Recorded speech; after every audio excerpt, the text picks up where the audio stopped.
The last thing I ever wanted was for him to find out. But as I stood there in that cheap motel room for the last time, the door swung open. And there he was. My husband, Mark. The look in his eyes wasn't just anger. It was the death of everything we had ever been. I'm selfish. That's what I tell myself every night, in the crushing silence of a house that's no longer a home. My ex-husband has every reason to hate me. My family is fractured. And I have never for 1 second stopped hating myself for what I did. It all started in 2015.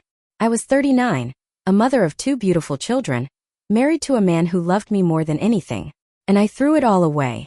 It began subtly. A flirtatious comment at a work conference. An affair partner who offered an escape from the monotony I felt.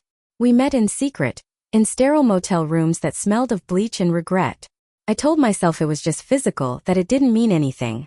But every secret text, every lie I told Mark was a crack in the foundation of our lives. I was trying to end it. I swear I was. I had told my affair partner it was over, that this was the last time. That's when the door opened. Mark just stood there. He didn't yell. He didn't scream. He just looked at me, his face a blank mask of devastation.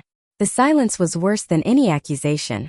In that moment I saw our 15 years together crumble into dust. He turned and walked away without a word. That was the beginning of the end.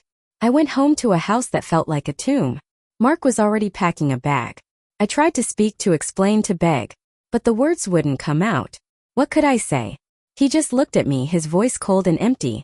I need to go. I can't even look at you right now. He left, and the silence he left behind was deafening. The next few days were a blur of shame and desperate hope. I thought maybe we could fix this. Maybe with therapy, with time, he could forgive me. I was a fool. The divorce was swift and brutal. He didn't want to fight.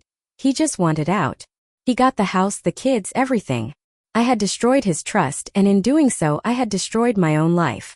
I moved into a small, lonely apartment. The weekends when I had my children, Liam and Chloe, were the only light in my darkness. But even that was tainted.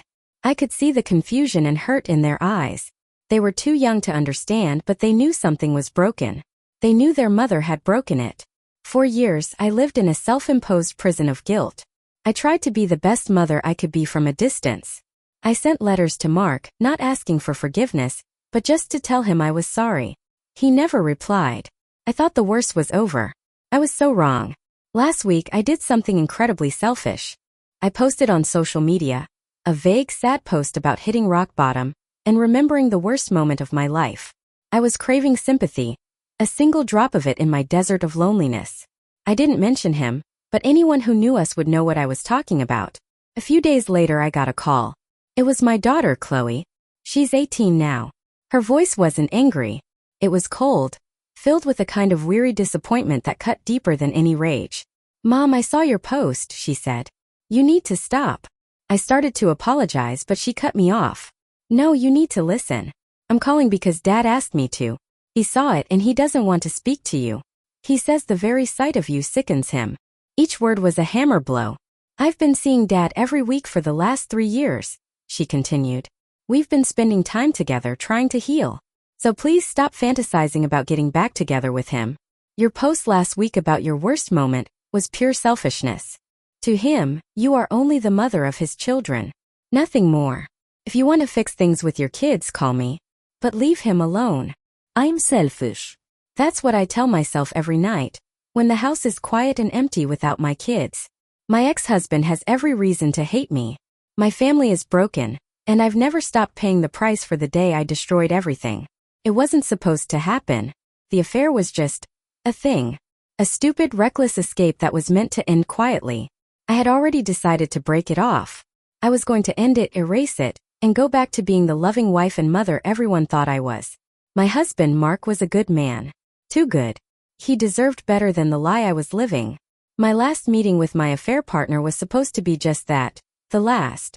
A final clean break in a sterile hotel room. I remember the feeling of relief washing over me as I said the words, "We can't do this anymore." But just as those words left my mouth, the hotel room door clicked open. And there he was. Mark. My sweet, loving husband standing in the doorway, his face a mask of confusion that slowly crumbled into pure, gut-wrenching agony. The look in his eyes will haunt me for the rest of my life. It was a mix of shock, betrayal, and a pain so deep it felt like I was watching his soul break in real time. He didn't scream. He didn't yell. He just stood there silent as his world, our world, turned to ash around him. That silence was worse than any accusation he could have hurled at me. He left without a word. The divorce was swift and brutal. He didn't want explanations or apologies. He wanted me gone. He got the kids, the house, everything. I had become a ghost in my own life, watching from the outside as the family I had built moved on without me. My attempts to reach out were met with a wall of silence. Texts went unread, calls unanswered. My own children began to look at me with a stranger's eyes. The shame was a physical weight, pressing down on me every second of every day. Desperate, I did something pathetic. I wrote a post on Facebook, a vague, self-pitying message about hitting rock bottom, and the pain of a single moment defining your life. I didn't mention him or the affair, but I hoped he'd see it. I hoped it would spark some flicker of the pity or love he once had for me. I was a fool. A few days later, my phone rang. It was my eldest daughter, Sarah. Her voice was cold, stripped of any warmth it once held for me. "I saw your post," she said, her tone flat. "Mom, you need to stop. You have to stop this." I tried to defend myself, my voice trembling. I hoped he would see. She cut me off. "He saw it," she said, her voice sharp as glass. "And he doesn't want to speak to you. He says the very sight of you sickens him." Each word was a hammer blow. "I've been seeing Dad every week for the last 3 years," she continued. "We've been spending time together, trying to heal. So please stop fantasizing about getting back together with him. Your post last week about your worst moment was pure selfishness. To him, you are only the mother of his children. Nothing more. If you want to fix things with your kids, call me, but leave him alone." The line went dead, but I kept the phone pressed to my ear, listening to the dial tone that sounded like a final judgment. She was right. It was all true. The Facebook post wasn't about healing. It was a desperate, pathetic attempt to rewrite history, to paint myself as a tragic figure instead of the villain. My daughter, the one I brought into this world, had become the gatekeeper to my own family. And my husband, my ex-husband, the thought of him finding comfort with her rebuilding the bond one had shattered was a unique kind of torture. It was a justice I couldn't argue against. I hung up the phone. There were no more tears to cry.